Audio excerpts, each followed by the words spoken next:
Како функционира Куманово со оглед на фактот дека веќе е трети ден во сила се стапени новите мерки порестриктивни кои што ги воведе владата?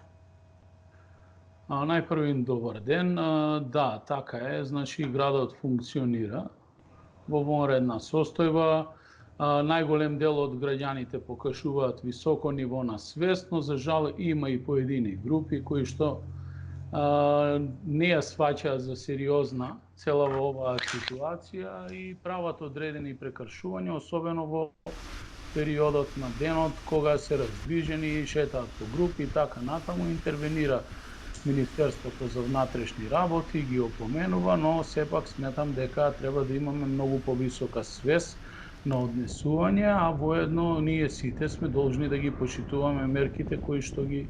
носи владата и препораките. Дали има дополнителни мерки кои што општината ги има преземено во однос на дезинфекција и заштита на населението од коронавирус? Веќе 7 дена се врши интензивна дезинфекција. Денеска сакам да искористам прилика да се заблагодарам јавно и на припадниците на армијата кои што се вклучија во тимовите на дезинфекцијата во општината и заедно со нашите локални екипи на јавното комунално претпријатие Чистота и зеленило извршија интензивна дезинфекција пред сите објекти во општината, почнувајќи од градската болница, судот, Министерството за внатрешни работи, подрачната единица за социјални работи и други јавни места каде што има најголема фреквенција на граѓаните, а воедно согласно мерките за превозот кој што се применува, од утре вече ќе бидат затворени и зелените пазари во општината и воедно тука сакам да нагласам дека веднаш по завршување на кризата општината ќе изнајде начини, ќе предложи на Советот на општина Куманово да се донесе одлука со која што ќе ги ослободиме сите оние закупци на простор таму да не трпат последици и да им помогнеме во оваа тешка социјекономска ситуација, но по однос на останатите мерки сите се применуваат, но Куманово и општинскиот штаб за заштита и спасување останува на ставот дека Куманово треба да се затвори карантински. Кажете ми дали набавивте заштитни ракавици на ниво на цел град, бидејќи во последното интервју рековте дека е точно дека нема заштитни ракавици во аптеките. Значи, веќе во делот на аптеките општината не врши снабдување, тоа се трговски единици кои со сопствени сили и средства си набавуваат опрема која што ја препродаваат и јас апелирам да имаат чувство за чувствителниот момент и да ги намалат цените, а воедно апелирам до граѓаните да ги пријавуваат сите нелогички цени во државниот пазарен инспекторат. Во рамки на општинскиот штаб за заштита и спасување секојдневно набавивме материјал, го добивме преку дирекцијата за одземен имот кој што се даде на приватни субјекти кои што волонтерски го шијат и изработуваат заштитни маски, штом ќе обезбедиме поголема количина веќе од утре и задутре ќе почнеме со дистрибуција првично на социјално најзагрозените категории, да ги снабдеме и такси превозниците во прва фаза, а потоа ќе имаат обврска сами да си се снабдуваат, бидејќи не се исклучени од превозот такси превозниците и исто така добивме одредена количина на прехранбени продукти кои што од утре ќе почнеме да ги дистрибуираме до социјално најзагрозените семејства и сакам да апелирам до сите оние граѓани кои што не се во таа категорија да не се пријавуваат во првата фаза, дури кога ќе се обезбедат поголеми количини, тука ќе можеме да интервенираме посериозно и се надевам дека во следниот период ќе обезбедиме средства барем за дезинфекција за сите овие категории на граѓани и исто така и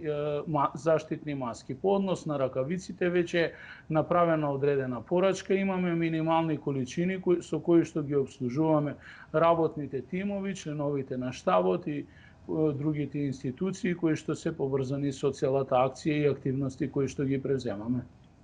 Како тече животот на луѓето кои што се надвор од градот со оглед на фактот дека е укинат превозот? а тие сепак мора да одат и на работа, мора да набавуваат дали имаат доволно залиха од храна и некои средства кои што се многу важни во овој период. По однос на превозот за работниците, иако добар дел на стопанствениците ги затворија своите производствени погони, што од аспект на целата состојба, но првенствено и од недостиг на организиран превоз, веќе сум во контакт со поголемите производители во градот кои што имаат потреба за превоз, да им се издаде дозвола за организирање на превоз за собствени потреби, но согласно препораките на владата за патување на патниците во рамки на тоа вршење на превозот. Некои од нив тоа веќе го организираат, имаме добро разбирање со МВР, со јавување на телефонски оброд 192, значи секој граѓанин кој што има нужна потреба да излезе од дома, да посети лекар, да набави значи да оди на работа и така натаму, има разбирање кај полицијата, тоа се информира навремено и потоа можете да се движите во периодот кога трае забраната. Куманово денеска има нови двајца заболени од коронавирус. За крај само кратко, дали останувате на барањето за прогласување на кризна состојба како што е во Дебари центар Жуп?